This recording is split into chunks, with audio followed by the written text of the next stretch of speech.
A lot of times I just kind of enjoy on my photo frames doing a rather random approach.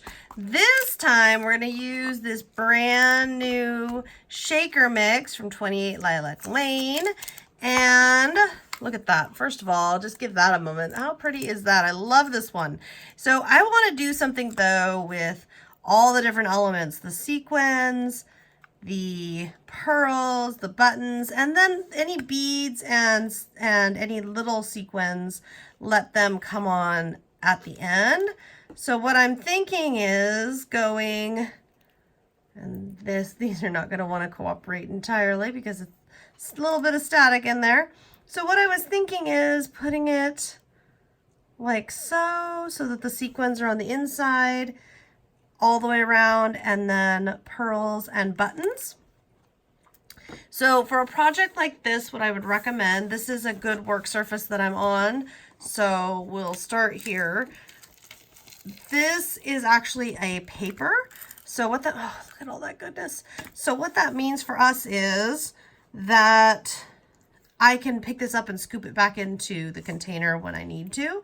So what I'm going to do is apply some liquid adhesive along one edge, and then I'm going to place, since I said I was going to start with my sequins, I'm just going to place my sequins all the way around, just so,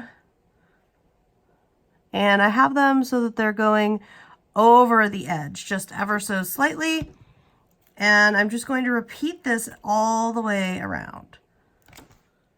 Once you've gone all the way around, it's time to repeat. However, for this part, I'm actually going to go to the edge and do the buttons.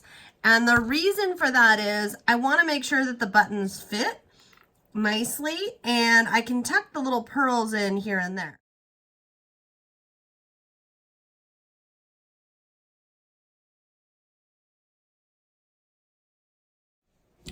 At this point, you're going to want to let this dry for a while because you don't want the glue to be, like right now, it's just a little, it's okay. I'll just show you what I'm going to do next.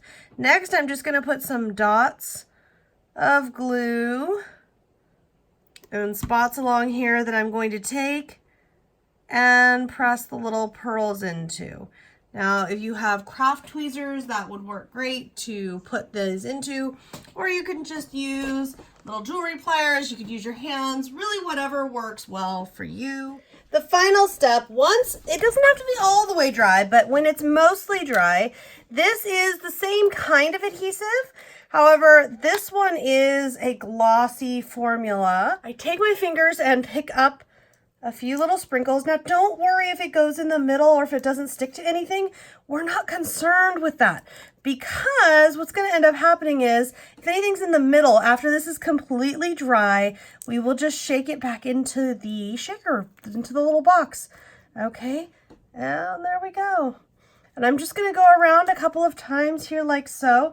And I'm picking up the iridescent stars that are in this mix, the blue stars that are in this mix, the little beads, and we're just filling in here and there wherever. I'm letting it be random.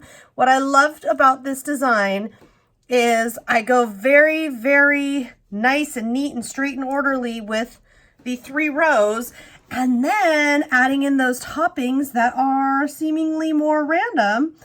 And that way it gives it a bit of whimsy and a fun little touch. The only thing I'm doing right here is I'm just ensuring that my sequins are fully covered, only because I don't want any of the sequins to be partially matte finish and partially shiny. I want them to be 100% shiny. So I just am going through here one more time and making sure that they're all nice and shiny, and then just continuing the picking up a few little things, sprinkling them down, see where they go. And I try to get the beads to kind of go in the little areas where maybe there's a bit of a gap, or maybe we could use a few more little things. Otherwise, it's right from here, it's as much or as little as you want.